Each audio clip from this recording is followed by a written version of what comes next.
Let's say, for example, I'm the CEO now. Look at me, I'm the captain now. I've got money, and I come to you, and I have this idea for a new product and to break into this new market or whatever it is. Okay, you're an Agile coach that works in my organization, but I've decided I want to produce a new widget or whatever, piece of product, whatever. So I'm willing to spend a certain amount of money. I tell you, I'm willing to spend $300,000. Yep. I'm going to take $300,000. I'm going to put it into an account. You're going to have access to that account.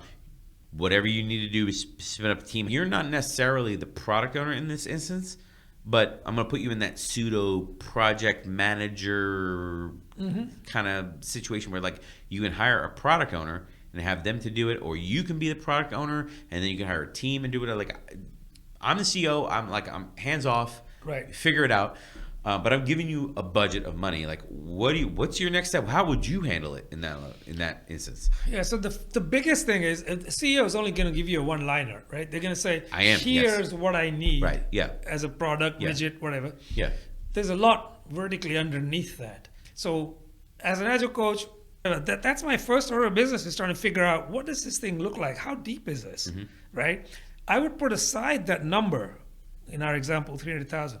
Because I don't know if that's real. I mean, is that sufficient to do what they want? Is that overkill? I don't know. Yeah. So I'm going to ignore that, and I will focus on finding out what really needs to be done. Right.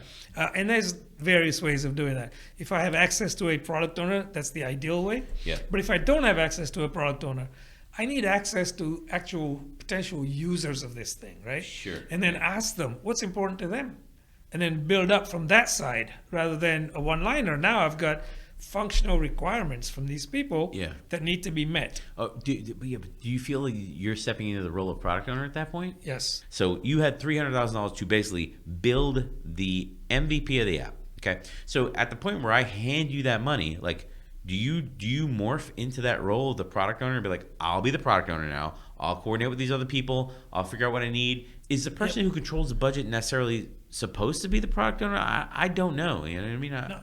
I don't believe so. And most organizations, they have this role as a product manager. Sure. Yeah. And other organizations have product manager, and others yet have both, right?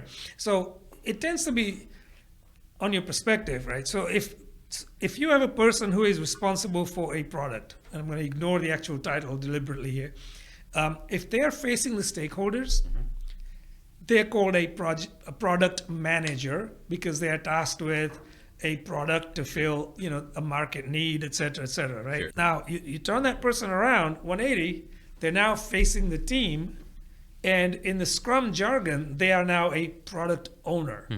And sometimes it's the same person, sometimes it's not. But they are responsible for delivering value to the business for a certain amount of expense that they are also managing.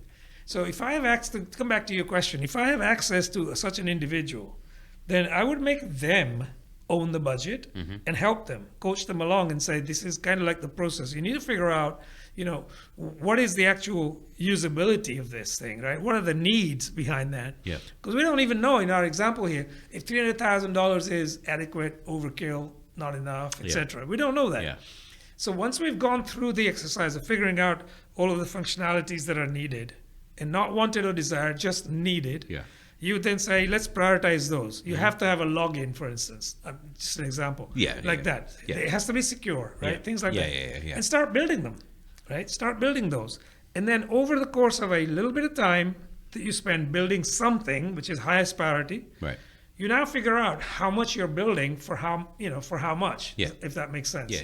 So you just spent, let's say, 2 sprints, and you've built X amount of functionality. Now your product backlog is a multiple of X, right?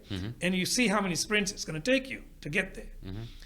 Now what you've arrived at is the cost it's going to be to deliver all of that. So if 2 sprints is X $1,000, then 20 sprints is Y $1,000. Right, yeah, of course, yeah. Now you could say, well, does Y now come close to 300,000 or not?